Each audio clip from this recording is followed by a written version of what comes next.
Hello all. So ఊరికి వెళ్ళాం కదా, ఎందుకోసం వెళ్ళామంటే ఫంక్షన్ కోసం వెళ్ళామన్నమాట, మ్యారేజ్ అటెండ్ అవ్వడానికి. ఫస్ట్ డే అయితే మెహందీ. సో మెహందీ అయితే అందరం వేయించుకున్నాము అనడం కన్నా వేయించుకున్నారు అనాలి, ఎందుకంటే పిల్లలతో నాకైతే అస్సలు అవ్వలేదు. ఆ నెక్స్ట్ డే వచ్చేసి పెళ్లి కూతుర్ని చేయడము, హల్దీ, అవన్నీ ఈవెంట్స్ జరిగాయి అన్నమాట. సో చాలా హ్యాపీగా చాలా బాగా అయితే జరిగాయి. ఈ పెళ్ళిలో అయితే మా పిల్లలు కూడా చాలా బాగా అయితే ఎంజాయ్ చేశారు. మంగళ స్నానాలు చేసే టైంలో కూడా చూడండి, వాళ్ళు కూడా అందరు వాటర్ వేస్తున్నారని చెప్పేసి వీళ్ళిద్దరు కూడా అసలు ఎవరికి చెప్పకుండా చేయకుండా వెళ్ళి మగ్గులు తీసేసుకొని వాళ్ళు కూడా వాటర్ వేస్తున్నారనమాట.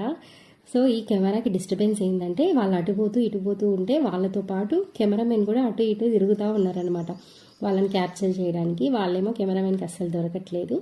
ఆ తర్వాత ఈవినింగ్ ఫంక్షన్ అనమాట, ఎదురుకోళ్ళలాగా అవుతుంది కదా, అదంతా అయిపోయాక డిన్నర్ చేసేసి ఇంటికి వెళ్ళి పడుకున్నాం. ఫంక్షన్ అయితే